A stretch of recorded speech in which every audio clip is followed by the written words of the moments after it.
¿Qué tal, chicas y chicos? ¿Cómo estáis? Bueno, vamos a comentar las novedades del caso Negreira. Estoy bastante fastidiada de la garganta, pero voy a intentar no tener que cortar muchas veces el vídeo para poder explicar las últimas resoluciones. Hoy ha salido una batería de resoluciones en ese caso Negreira. Suele ocurrir. Los meses de agosto son meses en los que los juzgados están trabajando a destajo, pero no se notifica nada. Por lo tanto, cuando llega septiembre es muy normal que existan un montón de resoluciones que de repente salen a la luz y vamos a comentarlas todas. Son muchas cosas importantes, por lo tanto ya os adelanto que habrá dos vídeos del caso Negreira hoy, en el día de hoy. En este primer vídeo vamos a comentar que mantienen al Real Madrid como personación, como acusación particular, porque le siguen considerando perjudicado en todo este entramado. Desestiman los recursos del Barça y de Bartomeu para que el Madrid siga en la causa, y vamos a comentar por qué, porque en ese auto se habla de esa corrupción sistémica, posible corrupción sistémica, sobre el estamento arbitral, de las influencias que tendría Enríquez Negreira en el CTA, que no era simplemente una función representativa y ya está, como ha dicho Medina Cantalejo, y también vamos a comentar que la Federación Española de Fútbol sí queda fuera de todo esto, queda fuera de la acusación particular. Vamos a comentar también porque en otro vídeo hablaré de esas nuevas pruebas, nuevos documentos que han salido, que se han solicitado al Barça, y también de esa pieza separada que se ha abierto a partir de ahora para investigar ese posible delito, si existe delito o no, en esos pagos del Barça a Negreira. Pero en este vamos a comentar únicamente, que da para mucho, todo el tema de que el Real Madrid pueda seguir personado como acusación particular. Dice el juez en su auto que los pagos del Barça a Negreira provocaron presuntamente una corrupción sistémica en el estamento arbitral, y que el Real Madrid y cualquier otro equipo de primera división que haya coincidido con el Barça durante los años objeto de investigación puede considerarse perjudicado por la supuesta trama. Venga, vamos a comentarlo.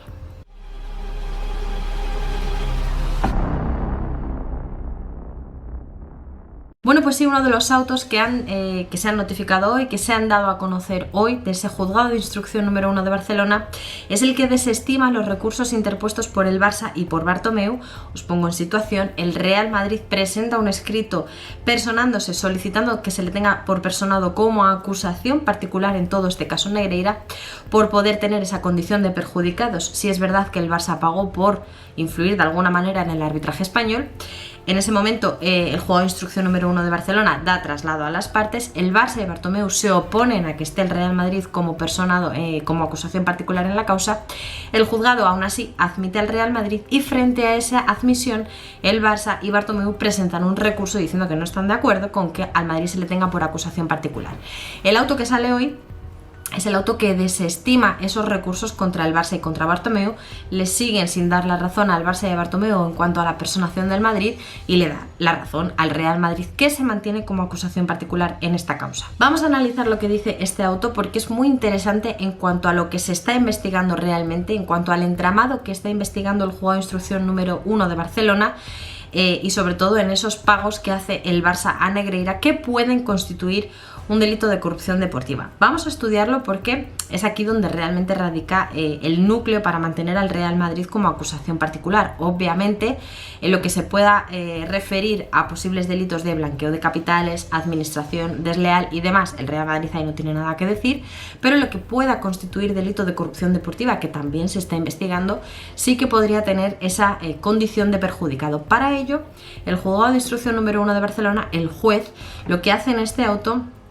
es fundamentar por qué tiene esa condición de perjudicado en base a los delitos que se están investigando. Dice el juez en este auto que el Barça pagó al vicepresidente del CTA. Esto es un hecho irrefutable, existen los pagos, las facturas, hechos admitidos por ambas partes, que el Barça durante muchos años paga a quien entonces ostentaba ese cargo de vicepresidente del CTA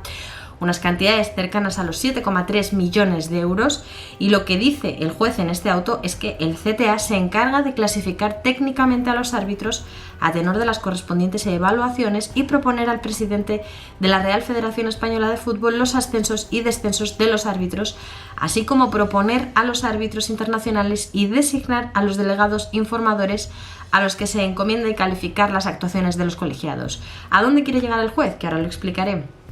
A que efectivamente esto de que Enríquez Negreira tenía una función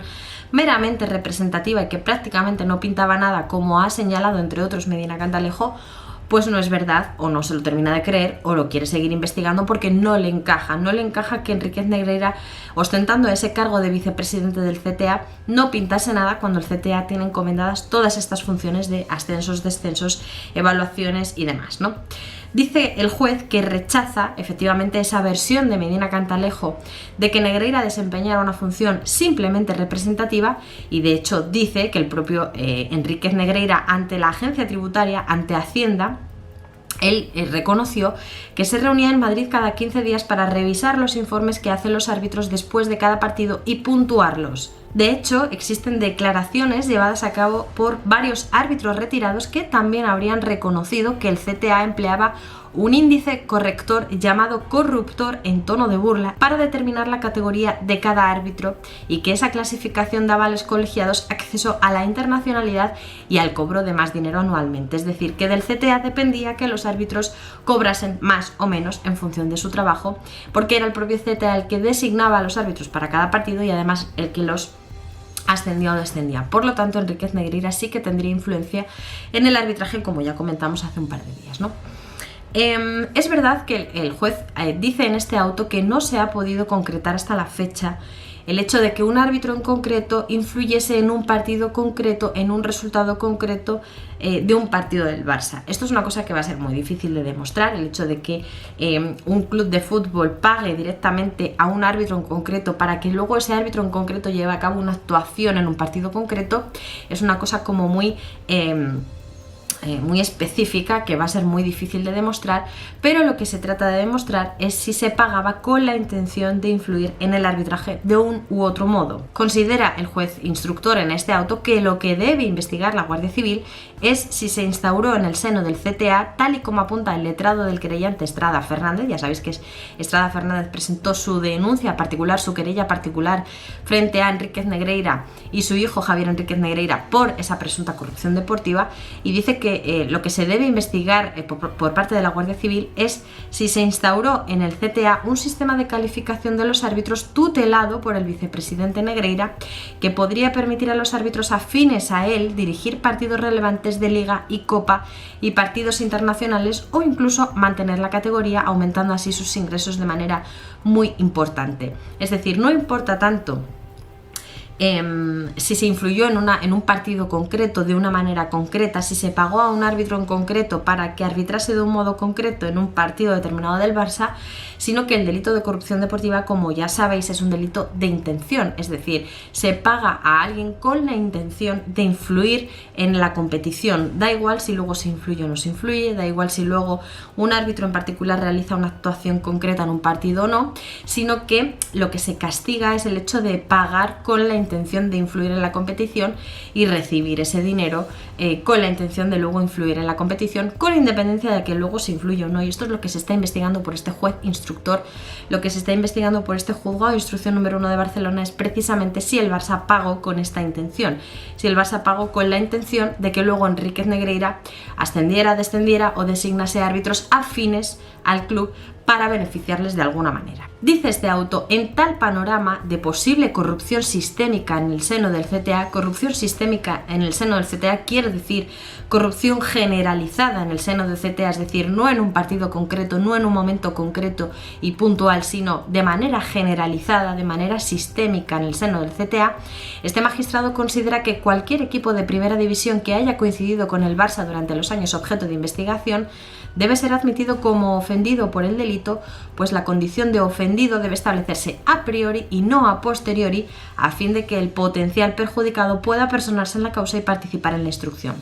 Este magistrado considera un acierto que el resto de equipos haya decidido que la Liga les represente y asuma la condición de parte acusadora. Una de las alegaciones de Bartomeu y del Barça es que ya estaba la Liga para representar a todos los clubes de primera y segunda, y que la Liga ya podía efectuar pues actuaciones de instrucción, podía pedir pruebas, en fin, ser parte activa en esta causa sin necesidad de que todos los clubes formasen parte de la causa. Esto podría hacerlo mucho más largo, mucho más pesado, y para eso ya estaba la Liga, ¿no? No había que admitir particularmente a cada uno de los clubes. El magistrado lo que dice es: se acepta, se aplaude que el resto de los clubes se sientan identificados por la liga, pero ello no obsta a que si algún equipo prefiere ejercitar la acusación particular por su cuenta, tenga derecho a hacerlo, ya que la potencial corrupción del sistema de designación arbitral afecta a todos los equipos de la primera división actual y a los de los años anteriores que abarca esta instrucción. Insisto que vuelve a referirse a la potencial corrupción del sistema de designación arbitral, no a un partido concreto, no a que si se pagó a un árbitro en concreto para que pitase un penalti aquí o allá, sino a el sistema general del CTA que designaba árbitros y que podría haberlo hecho para beneficiar a un equipo en concreto. Esto es lo que se está investigando. Termina diciendo este auto: se presume por pura lógica que el FC Barcelona no pagaría al vicepresidente Negreira en torno a 7 millones de euros desde el año 2001 si no le beneficiara, pero no por la bondad de los informes en sí mismos, sino por la condición de Negreira como miembro de la terna de vicepresidentes del CTA, cuya función no era simplemente representativa, como ha indicado el señor Medina Cantalejo, actual presidente del CTA, sino que ejercía funciones de relevancia significativa en la calificación y designación de los árbitros, tal y como acertadamente ha apuntado el letrado del querellante Estrada, citando la declaración de Enríquez Negreira ante la agencia tributaria. Por todo esto se sigue investigando esta posible corrupción deportiva y se trata de llegar hasta el final de este asunto, ¿no? Lo que hace otro auto es dejar fuera a la Federación Española de Fútbol. Sigue admitiendo al Real Madrid como perjudicado por todo lo que acabamos de ver. Se sigue investigando esa posible corrupción deportiva en el sentido de que de manera generalizada se ha podido influir en el arbitraje español con la designación de los árbitros y con su valoración para ascender o descender en el estamento arbitral con la correspondiente subida o bajada de sueldo, pero lo que deja fuera es a la Federación Española de Fútbol porque se considera que es una entidad privada pero de naturaleza pública, por ello no puede estar personada como acusación. Dice en concreto este juez que los organismos públicos, pertenezcan al sector que pertenezcan, no pueden ejercer la acción popular salvo que exista habilitación expresa para ello, habilitación que no existe en este caso. No se ha habilitado a la Federación como organismo privado de naturaleza pública para que ejerza esa acusación popular, por lo tanto se le deja fuera sin perjuicio de que pueda colaborar, evidentemente, con la Fiscalía, con todos los documentos que se vayan pidiendo, con toda la información para que la Fiscalía sea quien ejerza esa acusación popular, acusación pública, mejor dicho, y que sea la Fiscalía la que impulsa el procedimiento, además de las acusaciones particulares que haya, pero no puede la Federación como acusación estar directamente personada en la causa. Se debe limitar a proporcionar todos los datos, toda la información, toda la documentación necesaria, pero será la Fiscalía la que lleve a cabo esa labor en su lugar, ¿vale? Hasta aquí esta información, creo que ya es bastante información, no quería saturaros mucho con un vídeo de 90 minutos explicando todo lo que ha salido hoy del caso Negreira. Este vídeo se limita a por qué sigue el Madrid personado como perjudicado, como posible perjudicado, como acusación particular, en este caso Negreira, por qué el juez sigue considerando que existen indicios de esa corrupción deportiva, porque los sigue considerando, y por qué deja fuera a la Federación Española de Fútbol por tener esa naturaleza pública, ¿no? En otro vídeo, ya digo, explicaré nuevas pruebas, nuevos documentos que han salido, que el juez ha decidido abrir una nueva pieza separada que va alejada de la principal, que va al margen de la principal, para que todo esto no se demore mucho y así espero no saturaros demasiado. Quiero que me dejéis en los comentarios, como siempre, qué os parece. ¿Qué os parece este nuevo auto, esta nueva información? Perdón por la voz, me está costando un poquito hoy, pero espero que haya quedado claro. No obstante, como siempre, si tenéis cualquier duda, cualquier pregunta, dejádmela en los comentarios. Por supuesto, dejadme un gran like, suscribíos al canal si todavía no lo estáis y nos vemos en el siguiente vídeo.